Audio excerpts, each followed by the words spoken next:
Don't we all just want to have fun and just try something to somewhat escape the reality that we're stuck in?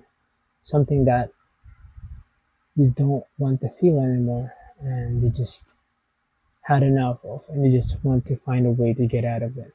So you find yourself trying these different things, these different substances that puts you in the brink of that so that you could feel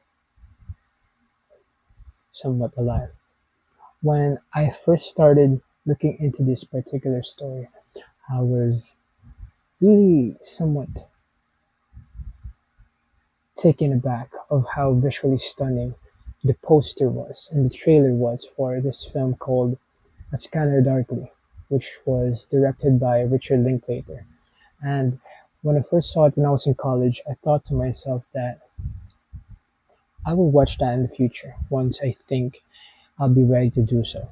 I've had that thing in me for years now where I tend to just collect screenshots of posters of films that I would like to watch in the future. And one of them was A Scanner Darkly. So I put it in a phone, never really thought about it for a long time until I got myself to reading and more into sci fi. And that's when I started looking into these things that I really admire. And that's when I started falling in love with the medium of reading and science fiction. So when I first had like enough money to buy an actual book that is not secondhand, the first one that I ever bought was Do Androids Dream of Electric Sheeps, which is Blade Runner by Philip K. Dick, that was adapted to the screen by Ridley Scott, which is one of my favorite films of all time. So when I read that particular novel, I was really in love with it to the point that now I'm actually reading it once again for the second time. And after reading Blade Runner, I decided to look into Philip K. Dick more. So we had this multiple book sales in the country, in the metro. And that's where I found Ubik, Valis, and I fell in love with Ubik. And at that young age, I think I was 19 at that time, I don't really understand much of it, so that's why I'm going to read it again this time. But I fell in love with the way it taught me how to understand that kind of world. And I've been trying to read Valis for a long time, which I made a video to about. That it took me like 5 or 6 years to actually finish reading it. And I fully understood what it means now and why A Scanner Darkly is like this too. Scanner Darkly is basically a novel that Philip wrote before Valis, and they share similar themes about addiction. And at first, I was wondering why is it something that Philip K. Dick is really somewhat accustomed to writing about. Then, when you look into it, which I do most of the time after reading the material, because I want to experience the material for it as it is. I don't want to look into it like someone's magnum opus. Like this is the best thing that I've ever written. I don't want to look at it at that face value. I wanted to give it a chance and see it for my own. When I first read The Scanner Darkly, I'll be honest, it's not that easy to read for me in terms of how science fiction it is. They did try their best to somewhat explain the concept, but this particular novel in itself, I kind of find it lovely that the cover looks like the same cover as Valis. Because again, A Scanner Darkly was actually mentioned in Valis. But to get to the point, A Scanner Darkly, the story in itself, it tells a story about an undercover police agent who is trying to locate a certain drug operation, which is about substance D, as they call it. It's a drug that causes people to get addicted, and it came from a flower as put into this vision. So the idea is that he is wearing this scramble suit. At first, when I was reading, what the hell is a scramble suit? But it's a suit where you get to somewhat hide who you are, and within that suit is a person that they call as Fred. That's his code name in the office. But it turns out the one that they're looking over or watching over, which Fred is supposed to watch over, turns out to be himself, which is Bob Actor, who is a drug addict who is addicted to substance D. When I was first looking at this, the first thought that I thought about is it was kind of like out of character for this particular story, but that's those things that NWA used to say, hip hop group, don't get high in your own supply, kind of thing. So he was supposed to track where that particular drug is coming from, but it turns out he's the one who's truly addicted to it. So you follow the story of somewhat him watching him figure out things and somewhat hiding the fact that he's being looked into. He's kind of feeling that. And at the same time, he's feeling the effects of his addiction, where his mind is starting to not necessarily rot, but fight, where one side is saying the other compared to the other one, where it's contrasting ideas and all that kind of stuff. And something that he has to settle on. And it's kind of a complicated thing. And he's surrounded by drug addicts too, which in turn, uh, there's a guy named Barris who is not the antagonist, but sort of the character that's an addict but is on track compared to him, who has control of the story more than him. And we follow them in these adventures and trying to figure out what to do, what's real and what's not, and just being engrossed in this lifestyle of addicts and just trying to make their way to somewhat get their next high because they just wanted to have fun. That's all that they wanted to do.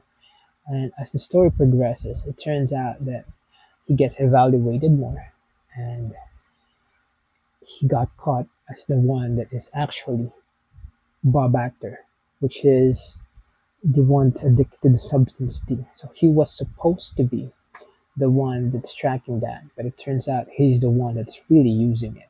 So they were trying to tag in the ones that are around him, but it was actually him who is addicted.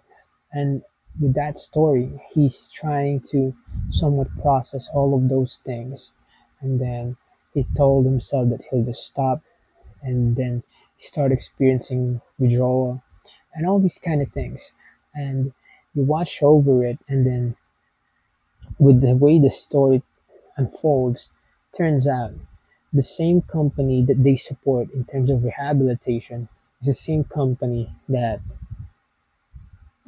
process and somewhat produce the medication, the drug, which is substance D. So it's kind of a conflicting thing to look at into that the fact that the one that you think was supporting you, supporting these addicts to somewhat recovery, are the same company that's actually supplying this kind of drug. And it's kind of a testament to how messed up the society is. You can overthink it that way. But with the way the novel is, I think it dived in deep with the character, told his story, especially when he started making waves and falling in love with someone and just trying to make sense out of it, but then getting rejected. Then after getting rejected by this person, he gets dejected, and it turns out this person that he's in love with is actually his superior, who's also wearing a scrambling suit. Where at first he thought it was a guy, but it's actually the one that he fell in love with. It's kind of a complicated thing, and the plot twist of that by the end of it explains that it was a plan all along to have someone get high on the medication so that that person will not necessarily be a scapegoat but a way in to somewhat see through this new path, this agency that's supposed to be a rehabilitation center, but are the ones that are actually working on it. So they are hoping that this person with a fried brain at this point somewhat figure out how to report it, somewhat bust this operation. So that's how A Scanner Darkly was. That's how it ended, and that's how it was told. And in honest, in honest section of this one, I would like to say that I'm not really somewhat mind blown. or blown away by the story. It's not complicated. It's really just like getting in this somewhat grouped and somewhat understanding what they're thinking and where they're coming from. That's how I looked at it. With the way that it tells the story of an addict and all of that. And what I really love about this particular novel is that by the end of it, it made sense as to why it was written. So there's an author's note here that was left by Philip K. Dick and the name of the people, including himself, that were affected by this trying to do something, you know. I really love the part where he says here, in memoriam, these were my comrades whom I had. There are no better. They remain in my mind, and the enemy will never be forgiven. The enemy was their mistake in playing. Let them all play again in some other way, and let them be happy. I think that's the beautiful and twisted life that we have. That we just wanted to somewhat find an escape, to somewhat have a reality where we could be happy, where we could play around. And some people find it in drugs, but getting that short escape somewhat leads you back into no longer escaping at all. So that's the complicated life of it. And as someone who has relatives who got addicted to it, I can see how difficult it is to go back, no matter how many times I try to. So it's a complicated thing. And even though the end of the story is a bit hopeful, something that I don't think is going to be over in this world, especially here in the Philippines, where we even had a war on drugs. It's a testament to how messed up it is that the same system that's supposedly dropping these things down to make sense of it are even the ones who are supporting it. And that's a political thing to say, but that's the reality. There were no big time drug lords that were killed or taken out during the operations. Only those that are poor, those poor souls who just wanted to make ends meet, who got murdered and killed. And some are even clean up of it. Were just affected by it because of the quote unquote quota of people that they have to take out and all that kind of stuff. So I do feel like A Scanner Darkly is meant for interpretation depending on who you are and where you are located. So it may not be for everybody, but I do think it's a good read. It's not that long, but visually, as a film, when this is somewhat character driven in terms of how the book is presented, because we're looking into Fred's character, Bob Actor. When we look into him here in this novel, it's all of his perspective, all of his ideas, and then when Linklater put it into film, I think it's more of a testament on how he can stylistically tell the story and somewhat make sense of it. I do feel that the idea that Philip K. Dick represented in terms of the scanners, in terms of the scrambling suits, and for that to be interpreted by the team of Linklater, his production team here, and his digital artists to shot this film and rotoscope it frame by frame is something creative that I really appreciate, something that I really admire, something that I really like, and something that somewhat gave the film a boost in terms of storytelling. But what the film lacks is the character, I think. They did their best because it's a faithful adaptation, but they have a limited amount of screen time. So it's just like 1 hour and 30 minutes, if I'm not mistaken, to tell the entire book. They managed to somewhat make a few changes, rearranging some stuff, but especially with the way things turned out, with the way the plot twist by the end with Donna's character and with actor turning out to losing his mind, it's not as compelling as it was in the book. But what the film has that's more than the book is the characters. I do think that Woody Harrelson and especially Robert Downey Jr. somewhat made this film as it is. I do think that this is, if I'm not mistaken, after searching into it, this was part of RDJ's comeback into Hollywood. And this is one of the films that he made. And you can see that his acting here is something else. As Barris, as the addict, and who's losing his mind constantly. I do think that's really commendable in this film. Woody Harrelson just had like 5 minutes, I guess, or 6 minutes of screen time, but he took that and went ball with it. He's eccentric, funny, and in terms of Keanu Reeves, I think that this is one of his appropriate roles in terms of his character. Sometimes you watch Keanu and you know that he's gonna be a brooding character, but this one fits him well, especially with the way that he looks. It translates well to the rotoscoped imagination of Linklater, and I do believe that Donna here, played by Winona Ryder, is I think one of the most beautiful characters you'll see here, even in rotoscope. I think Winona Ryder is someone that's really just out of this world beautiful, and it's really cinematic in that sense, especially when it's Winona and Keanu in one scene. It's really beautiful, and I know that now in this digital world, it is not that difficult to do the rotoscoping like what I'm doing right now. You can do it now in the blink of an eye, but the beauty of it to be done that way is somewhat taking the time. They're limited with the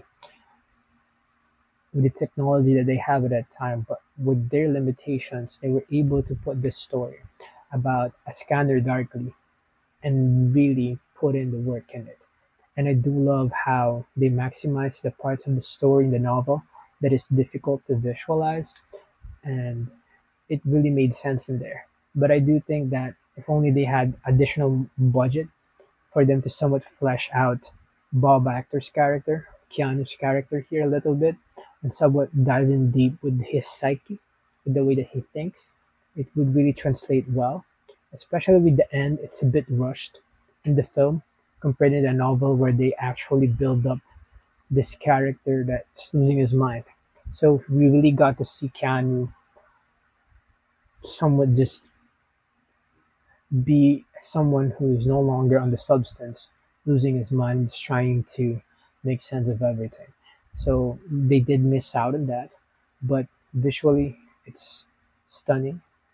The actors did well here. They all acted well, and the animators did a tremendous job. And I do think that if you just want to watch a film that's stylistically and somewhat um, refreshing to look at, because it's creative, it's experimental, and I do think that we need to give these kinds of films a chance, or somewhat get rediscovered and viewed again, because you can see how such limitations make the artist maximize it and make something out of it. And just to watch Linklater experiment with different kinds of films, it's really tremendous. From Boyhood, and one of the films that I will watch next is I forgot the title. It's his first rotoscope film before Scanner Darkly, so I'm gonna watch that too. But Richard Linklater is one of the best filmmakers out there, and I'm yet to watch most of his best films, but most of the films that I've watched from him, it's really good. Especially the Before series, it's one of my favorite trilogies of all time. So book wise, I'm gonna rate this 3.5 out of 5, I guess. And basically, again, it's just I think it's more of a way for Philip to give love to his friends, which is commendable. But um, there's more to this one that could be. There's something that it's not necessarily missing. It's just straight to the point. I could have added more things, I guess, in terms of storytelling, but it's just a simple book in terms of how it works, but with a deeper meaning for the author. So I appreciate him for diving in deep in this one and just telling his story, not being afraid to do that. Similarly with the film, it's a 3.5 out of 5. for the same reason, because there's something more they could have done. It was too fateful, I guess. Too fateful. That you can notice the ones that they took out of, and the changes are basically minimal, especially in the dialogue. It's almost word for word, but again, watching them together, sorry, putting them together, because I finished reading the book uh, earlier, and then what I did was I watched the film afterwards, like straight to the point. So I got to appreciate it better. So what I gave those ratings, it's basically just like the normal rating, like separate rating of them. But together, I think it's a good one, like a 4 out of 5, I guess, or 4.5, because you get to appreciate the story better when you get to somewhat dive in deep with the characters here, and then you get to see them actually do it. Like all the things that's difficult to visualize, and then they put it into work. So I think Phil K. Dick's works are actually translated really well in film, especially with this one, Blade Runner, um, Minority Report. I haven't read Minority Report, but the film is tremendous. To think that his works are being adapted by the biggest filmmakers is a testament. So I really appreciate him for that. I really wish I could have read more. So before, but then I realized I wouldn't understand it. As a fellow addict myself before, I wasn't addicted to drugs, but with cigarettes, I know how difficult it was to get out of it and just somewhat learn from it. So you just have to really, we just really wanted to escape for a little bit, but well, you just gotta trade something in there. Would you want to escape, or would you want to stay longer? Then you want to escape again, right? So it's a bit difficult to just try to enjoy things, and it's something that you really have to wonder about. That's why I get to think to myself that maybe the best thing to do is just to do everything and not stay for a while, not be addicted to it no matter how painful it was, because I was there, especially when teaching got me. I was there for 5 years. It was not the most fun, it was difficult, but I loved it in a weird way. That's why I decided that in my last year, I have to make sure that I get to love it for every single second, which I did. Now, out of it, in the new job, I got to enjoy parts of this new job that I have, but I realized no, it's not for me. So I don't want to stay any longer. I have to make sure that just to make sure that I get to get out of it safely. So I'm still finding my way. I've learned my mistake from last time where I decided to get out of the job without any backup plans necessarily. So now I have to make sure that before I get out of this one, I have a new one to go to. I do think that the best thing that I've learned is that, especially when reading things like this, is that I'm not meant to stay for long for these complicated things. Instead, I have to keep going, keep journeying further until I find that specific corner for me. So who knows where that will lead me? And because at the same time, I think I'm wearing a scrambling suit and I'm just transforming to different people all the time. And it's kind of funny too, like especially when people start, uh, hopefully, that's the dream. I'm not really thinking about something that's too much. I just hope that people get to somewhat wander around here and they notice, like, why are you doing that there? Why are you doing that here? It's a bit difficult to explain that I just wanted to try things, no matter how out of comfort they are, how far they are from who I actually am. That's something you want to figure out too. So I'm still scrambling in this suit. I'm not necessarily hiding, but I'm looking for that. I'm looking for it. So that's my review, somewhat reflection from A Scanner Darkly. Thanks a lot, Philip K. Dick, one of the best science fiction writers of all time, and thanks Richard Linklater for bringing this one into screens and for leading it all to me. So it took me a while to get it, 6, 7 years later, but I really appreciate these kinds of stories and the way they're told. So to more stories, I guess. And man, to think that the next one that will be by December, so it's the last month. It's going to be crazy. Who knows what's next for us? For now, that's it for me. Always remember what's up. That is respect. Peace out.